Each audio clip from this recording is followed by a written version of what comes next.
Hello and welcome to Rolling with Two. I'm Will, and with me as always is the marvelous monarch of the dice throne herself, Sarah. And today we're doing a two-player perspective and accessibility for Marvel Dice Throne, the complete box. Yeah, Or is it battle chest? Honestly, this is like the original Kickstarter one. It's the retail versions that are labeled something else. Okay. So, yes. So tell us a bit about this. Yes, let me tell you. So, Marvel Dice Throne is a fast-playing game of skilled card play and dice manipulation supporting multiple modes of play. Choose one of 8 Marvel characters, attack your opponents, and activate abilities by rolling your hero's unique set of 5 dice. Accumulate combat points and spend them on cards that have a large range of effects. Be the last one standing to win. All right, well, so how does this game change for 2 players? So the default way to play this game is 2 players. Yes. All the other variants of 3 players And or 4 team 2 on 2 is in the back of the book. There is no bot in here, so no evil Loki Nanoman. Well, there is a Loki character, but he can't play it because it's too complicated for him. Probably. All right, so issues. This is really going to come down to familiarity and skill. So how familiar you are with how the characters play is really going to make a huge impact at 2 players. One person who knows the game, has played a character before, versus another player who hasn't. Or is new to a character. Or is new to the character. It's going to be unequal. Yeah. And even when you have equal skill, the characters are different difficulty. So, but then that can be a good thing if you're familiar enough. Right. To set it up that way. Because this is compatible with all Dice Throne games, and they have a rating system that goes from 1 to 6. Yes. So each character is going to be referenced by a number. If, say, you're a more advanced player, maybe you play a higher number and have another player play an easier lower number. Right. So that it kind of balances out where you're going to meet in the middle. Yeah, but if you're new to the game or you're not completely familiar with that, that's going to be a challenge to get that balance so you don't feel too unequal. Right. But what it does well, it's meant to be played 2-player. So it's this intense head-to-head direct conflict versus game. Yes, with all the characters featuring their iconic type of attacks. Right, and they play how you expect they're going to play. And that's the really cool thing is they are very asymmetric. We've played asymmetric games before that don't really feel asymmetric. Yeah, they have like one little thing that's different. This takes the structure, and when you break it all down, it's a battle Yahtzee game. Yeah. So take that structure and then modify it so that Spider-Man has combos and Loki has tricks and traps. Right. And you get the idea where Black Widow is highly trained. Right. More so than other characters. Yeah. And all that comes through. Yes, very much so. Okay, I think that's everything for the 2-player experience. So moving on to accessibility, there are a fair number of challenges depending on what your challenge is. So starting off with the vision part, they color code the different types of abilities to make it easy to reference, but that can be undermined by the character's color scheme. I feel like the worst was Loki because like your defense skill on your board is green. And it's always in the lower right-hand corner, so that makes it easier to find. But Loki's, all of his abilities are kind of green. So if you're completely brand new and you don't know what's what, that color coding doesn't help you. Yeah, even if you're sighted, it's like, where's the green ones? They're all green. Yeah. And like, no, because these ones are more red over here if you see the outline. Oh, Yeah. that color, okay. Yeah, right. So it's probably only going to really be impactful to like when you're first learning the game, and it's not all of them. Like Black Widow, I believe almost all of her character abilities are red, so the red really contrasts with the green type of thing. The probably bigger issue is going to be the damage. Damage is indicated by a number in a circle. If it's basic damage, it's a black circle. If it's Special damage. Special damage, and there's a lot of different special damages. It's red. It's like a red circle around it. Well, if you happen to have the colorblind issue where you can't tell red and black apart, this is going to be challenging. Now, most of the time, they follow the red damage with a word. Undefendable, pure, stuff like that. Yeah, but not always. So that can get a little tricky where you might have to look it up in the rules or something to clarify when it doesn't specify that. Yeah. Small font, everything, just there's so much going on in the game that all the font is small. So you're going to be holding cards close to you, maybe bending over when the board gets full of stuff to read all the little things everywhere. And the iconography, same way, is small. So that's just going to be a bit of a challenge. Speaking of busy, just the graphic design of everything is just really busy. So sometimes it's hard to parse the information that you need when you need it. Yeah, and a lot of times they'll tell you put a token on the middle of your board, which has the picture of your character. Well, the busyness makes it all blend in. Yeah, I had trouble just literally seeing the tokens, even though they are different colors than the characters, but just the busyness of everything, it was hard to parse. Like, I wish there had just been a empty solid background square somewhere on your board, or if it just said put it above your board, which I think I started doing after a while. Yeah, because I have to remind you that you had a token. Right. And you're like, oh yeah, I do have that. I was like, I didn't see it because it blended into the character, even though once I look at it, no, it doesn't blend into the character, but it's obscured. It's like everything's turned up to 11. Yes.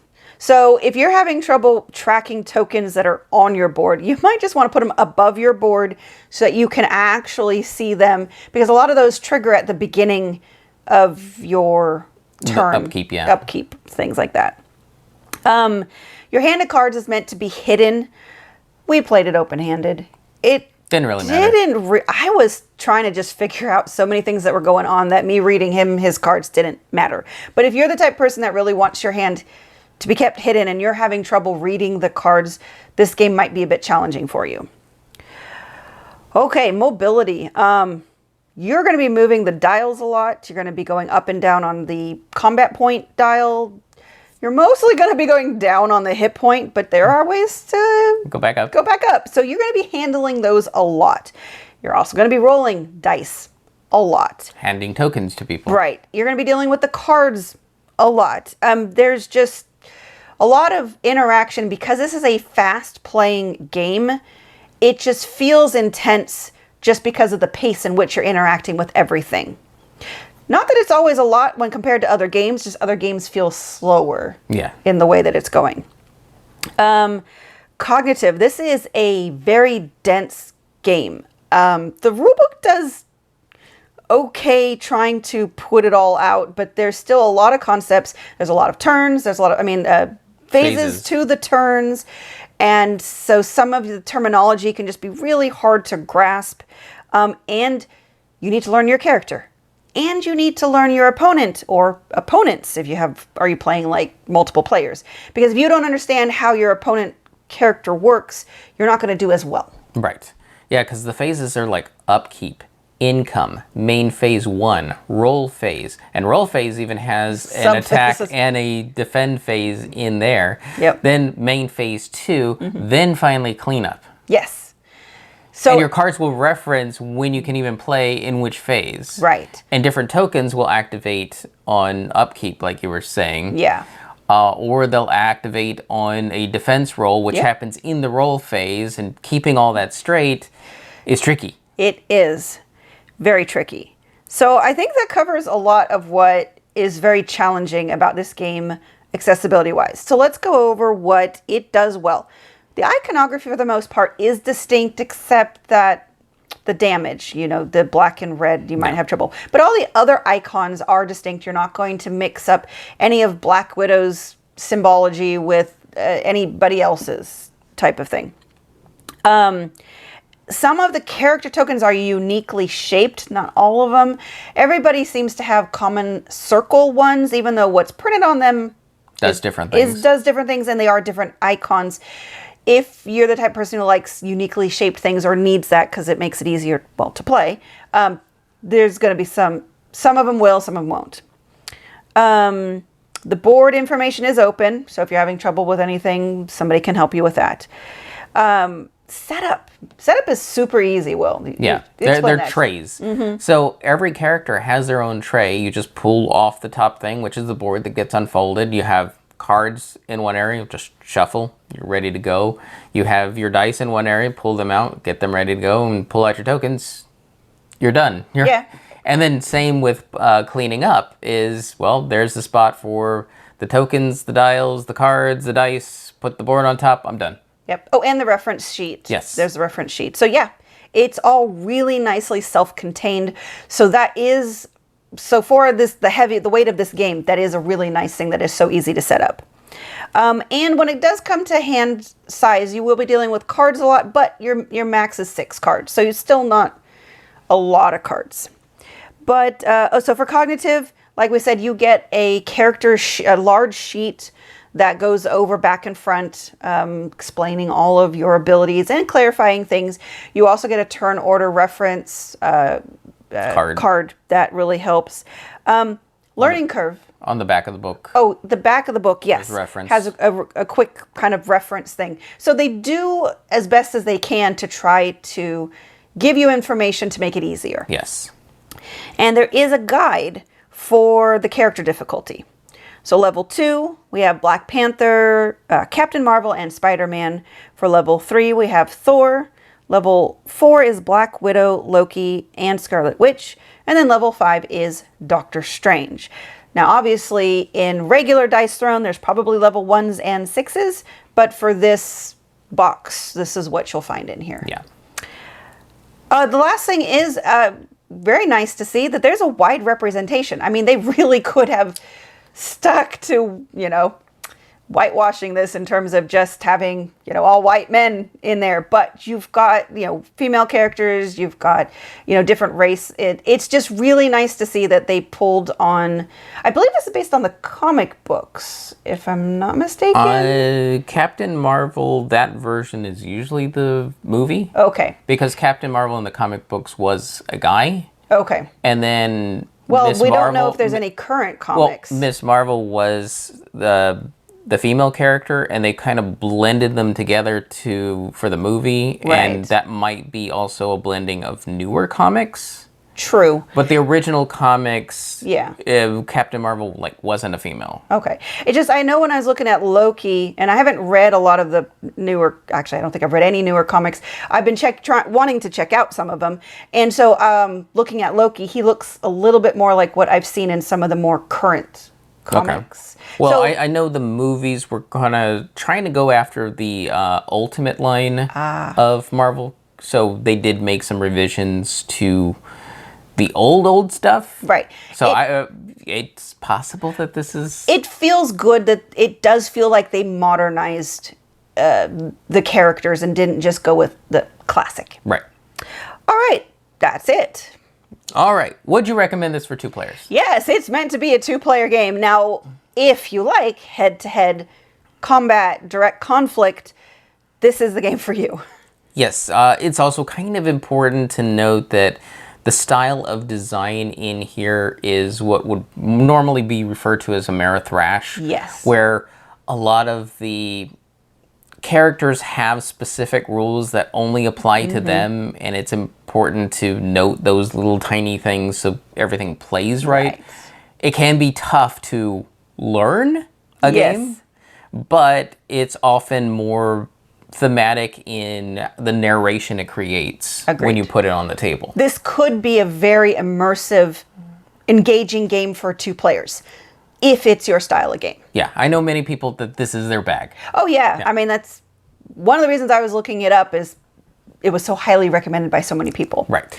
All right, for accessibility, this is going to be kind of a maybe. Yeah, I think the biggest problem is going to be the black and red damage. Yeah. Because that's going to really hinder how accessible this game is. Everything else is easy enough to work around. That's the only one that will really stop you and make you stumble and take you out of the game experience. True. Because even cognitively, as long as you don't do what we did, which was just pick characters we liked, which ended up being the hardest characters, and play those first.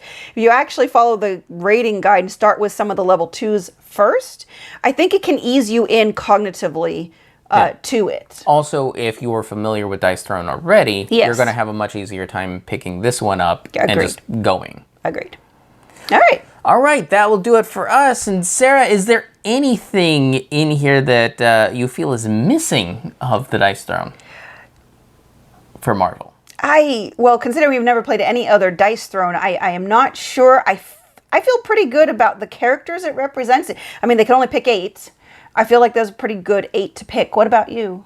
I would like to see more, like, team mashups. So, in this case, I feel like the limit to 8 is kind of not great for the IP.